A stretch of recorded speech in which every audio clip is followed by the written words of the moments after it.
जब आप पब्लिक के साथ बहुत डीलिंग करते हैं, अलग अलग लोगों से आपकी बातें होती हैं, उस समय पर आप काफ़ी अतरंगी लोगों से भी मिलते हैं और उनके काफ़ी इंटरेस्टिंग सवाल भी होते हैं जिनके जवाब देना उतना ही इंटरेस्टिंग होता है। तो अभी रिसेंटली मैंने आप लोगों को बताया था कि मेरी तबीयत बिल्कुल ठीक नहीं थी। वीकनेस धीरे धीरे करके जा रही है। वीडियोस बनाने के बाद मैं सो जाती हूँ बिकॉज आई फील वीक। तो ऐसा होता है अक्सर। एक व्यक्ति ने मुझसे ये पूछा कि आप तो एस्ट्रोलॉजर हैं, आप कैसे बीमार पड़ गए। मैंने कहा भाई, मैं एस्ट्रोलॉजर हूँ उसका मतलब ये तो नहीं कि बीमार नहीं पड़ सकती, बीमार तो डॉक्टर भी पड़ सकता है। लेकिन फिर भी उनके मन में ये शंका थी कि भाई एस्ट्रोलॉजर जो है उसको मालूम होना चाहिए कि उसकी लाइफ में क्या हो रहा है, कैसे हो रहा है, और उसको उस चीज़ों को पूरी तरीके से अवॉइड करना सीख लेना चाहिए। अब ये चीज़ मुझे बड़ी इंटरेस्टिंग लगी। तो क्या एस्ट्रोलॉजर्स जो होते हैं या जो गुरु होते हैं, राइट, जो भी आपको आध्यात्मिक बातें बताते हैं, या डॉक्टर्स होते हैं, किसी भी तरह के लोग ले लीजिए हीलिंग प्रोफेशंस में, क्या वो लोग खुद बीमार नहीं पड़ते हैं? क्या वजह होती है कि हम सबको कुछ ना कुछ इश्यूज़ लाइफ में झेलने होते हैं? और क्या वजह होती है कि इन इश्यूज़ को आप कभी भी अपने से अलग नहीं कर सकते हैं? As long as you are alive, issues are going to come. ये सारी की सारी बातें जान लेते हैं आज के वीडियो में।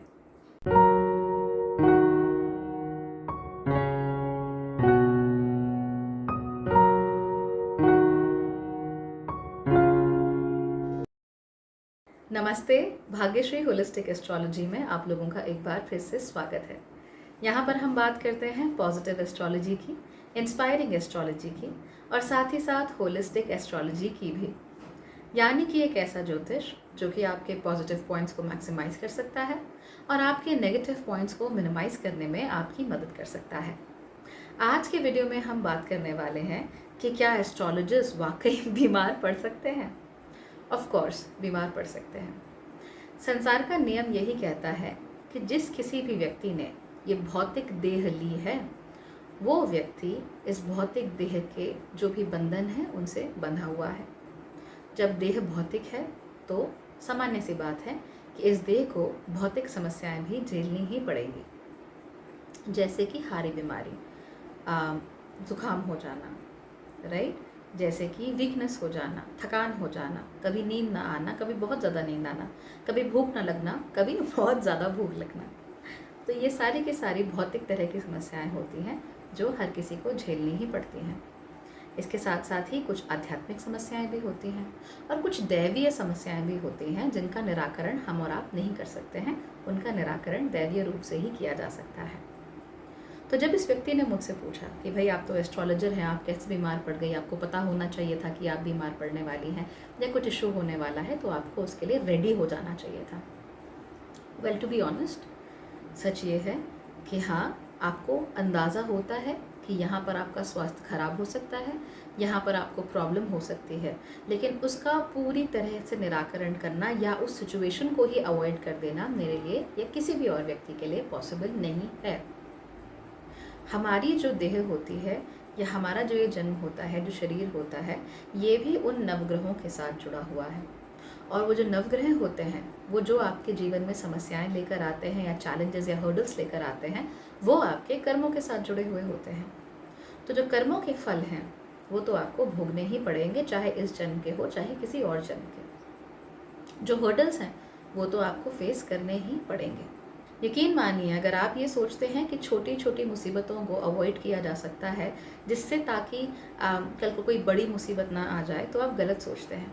अगर आप छोटे छोटे इश्यूज़ को अवॉइड करते चले जाएंगे, उनको नहीं झेलेंगे, तो कल को आपको एक बहुत बड़ी मुसीबत झेलनी पड़ेगी और उसको अवॉइड करना आपके लिए मुश्किल हो जाएगा। ये यूँ समझ लीजिए कि जैसे भूकंप आते हैं, अगर थोड़े थोड़े समय पर छोटे छोटे भूकंप आते रहें तो उससे धरती के अंदर जो प्रेशर बिल्डअप हो रहा होता है या टेक्टोनिक प्लेट्स की जो मूवमेंट होती है उससे जो प्रेशर बिल्डअप हो रहा होता है वो थोड़ा रिलीज़ हो जाता है। जब प्रेशर रिलीज़ हो जाता है उसकी वजह से बड़ा भूकंप आने की संभावनाएं थोड़ी कम हो जाती हैं। ठीक उसी प्रकार से अगर छोटी छोटी समस्याएं होती रहती हैं, चलती रहती हैं, तो अच्छी बात है। छोटे छोटे चैलेंजेस आते रहते हैं तो अच्छी बात है, आपको सहर्ष उन्हें स्वीकार करना चाहिए और उन्हें झेल लेना चाहिए। अन्यथा कोई ऐसी बड़ी मुसीबत आएगी जिसको आप अवॉइड नहीं कर पाएंगे। तो हाँ, अंदाज़ा होता है कि तबीयत खराब हो सकती है, तबीयत बहुत ज़्यादा ना खराब हो, उसके लिए आप उपाय कर सकते हैं। आप कोशिश कर सकते हैं कि आप एक ख़ास तरह का खाना खाएं, इत्यादि इत्यादि, अपना ख्याल रखें, लेकिन आप उसे पूर्ण रूप से अवॉइड नहीं कर सकते। अगर आप ऐसा करने के बारे में सोचते हैं तो आप भाग्य से लड़ने के बारे में सोच रहे हैं, आप ग्रहों से लड़ने के बारे में सोच रहे हैं। वो हमसे कहीं बड़ी एंटिटीज़ हैं, हम उनसे लड़ नहीं सकते हैं, ठीक है। तो उसके इफ़ेक्ट्स को कम ज़्यादा कर सकते हैं अपने एफर्ट्स के द्वारा, लेकिन कभी भी कम्प्लीटली अवॉइड नहीं कर सकते हैं। मैं आपको एक बहुत कलयुग में एक सिद्ध पुरुष हुए थे, लाहिड़ी महाशय, श्यामाचरण लाहिड़ी उनका नाम था, और गृहस्थ आश्रम में रह के उन्होंने यौगिक साधना को एक नया आयाम दिया। और मेरा भी यही मानना है, शास्त्रों का भी यही मानना है कि गृहस्थ आश्रम सर्वश्रेष्ठ आश्रम है। तो उनके बारे में आपको एक छोटी सी घटना, एक छोटी सी कहानी सुनाती हूँ, उससे आपको समझ में आ जाएगा कि चीज़ें कैसे काम करती हैं। लाहिड़ी महाशय काशी यानी कि बनारस में रहते थे और रोज़ सुबह गंगा में स्नान करने के लिए जाते थे। उनके साथ साथ ही उनका एक शिष्य भी जाया करता था। उन्हें बहुत श्रद्धा थी लाहिड़ी महाशय में। तो एक दिन यूं ही लाहिड़ी महाशय चल रहे थे और उन्होंने अपने शिष्य को, जो उनके पीछे चल रहा था, कहा कि कपड़ा फाड़। शिष्य को कुछ समझ नहीं आया, वो जान ही नहीं पाया कि गुरुजी ऐसी बातें क्यों कर रहे हैं, कपड़ा फाड़ का क्या मतलब होता है। तो जब तक वो ये बात सोचता या समझ पाता, कहीं से एक ईंट आकर लाहिड़ी महाशय के पैर पर गिर गई और उससे खून निकलने लगा। और फिर उनके शिष्य ने अपनी धोती का एक छोटा सा टुकड़ा फाड़कर अपने गुरुजी को, जो उनका पैर था जहाँ चोट लगी थी, वहाँ पर बांध दिया। फिर उनके शिष्य को समझ में आया कि कपड़ा फाड़ने को क्यों कह रहे थे। लेकिन अब उस शिष्य के मन में एक और जिज्ञासा उत्पन्न हुई। उसने पूछा कि अगर आप जानते थे कि ये ईंट आकर आपको लगने वाली है, तो आप वहाँ से हटे क्यों नहीं? अगर आप हट जाते तो आपको कष्ट नहीं होता, आपके पैर से खून नहीं निकलता। तो लाहिड़ी महाशय ने तब कहा था कि ये एक तरीके का बंधन है। अगर आज मैं इस ईंट को यहाँ से अवॉइड कर देता तो कल कोई बड़ी मुसीबत आकर मेरे सर पर पड़ सकती थी। अभी भी मेरी तबीयत बहुत ख़राब हुई थी, तो मैंने भगवान का शुक्र मनाया कि हॉस्पिटलाइज होने की नौबत नहीं आई। और ये बहुत अच्छी बात है। घर पे ही रही, दवाइयाँ खाई, फीलिंग मच बेटर। 100% नहीं फील हो रहा है, but I am feeling much better and I was not hospitalise.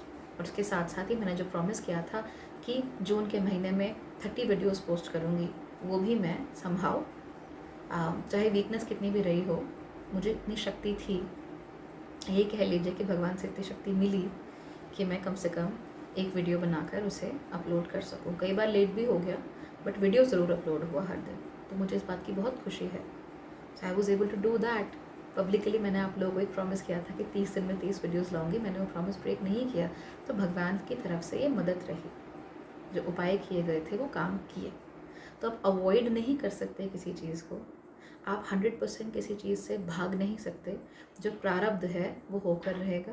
अगर आप उसे अवॉइड करेंगे तो वो आकर बुरी तरीके से आपको हिट करेगा। अपने पुराने वीडियोस में भी, और जिन लोगों से भी मैं ऑनलाइन कंसल्टेशन लेती हूँ या जो लोग भी मुझे सामने से मिलते हैं, मैं उन्हें एक बात ज़रूर बताती हूँ कि भाग्य से भागिए मत। अच्छा बुरा दोनों ही भाग्य में लिखा हुआ है। अच्छा बुरा दोनों ही चीज़ें एस्ट्रोलॉजिकली आपके प्लैनेट्स के थ्रू प्रेडिक्ट की जा सकती हैं। सहर्ष स्वीकार कीजिए, चीज़ों को होने दीजिए, let them happen.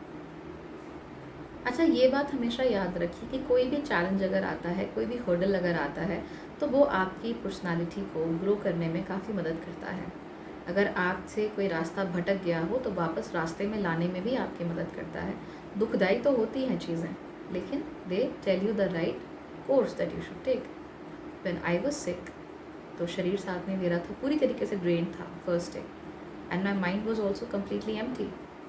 In that state of void I felt a voice and it told me कि आप अध्यात्म के रास्ते पर जितना फोकस करना चाहिए उतना फोकस नहीं कर रही हैं। एंड लेटर जब मुझे थोड़ा भान हुआ कि वो क्या आवाज़ थी, कहाँ से आई, I don't know, felt like अंदर से आई है, मन से। एंड जब मुझे थोड़ा भान हुआ, थोड़ा होश आया, तब मैंने रियलाइज़ किया कि हाँ, बाकी सारी भौतिक चीज़ों के चक्कर में जो आध्यात्मिक चीज़ें हैं वो कहीं पीछे छूट रही हैं, उनके ऊपर पहले से भी ज़्यादा ध्यान देने की ज़रूरत है.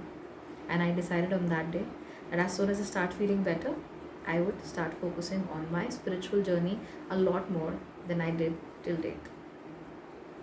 Right? तो ओवरऑल इसका जो निचोड़ है, जो सार है, वो ये है कि आपकी कुंडली में अलग अलग भाव होते हैं, आपकी कुंडली में अलग अलग प्लैनेट्स होते हैं. अलग अलग प्लैनेट्स अलग अलग तरीके की समस्याएं लेकर आते हैं.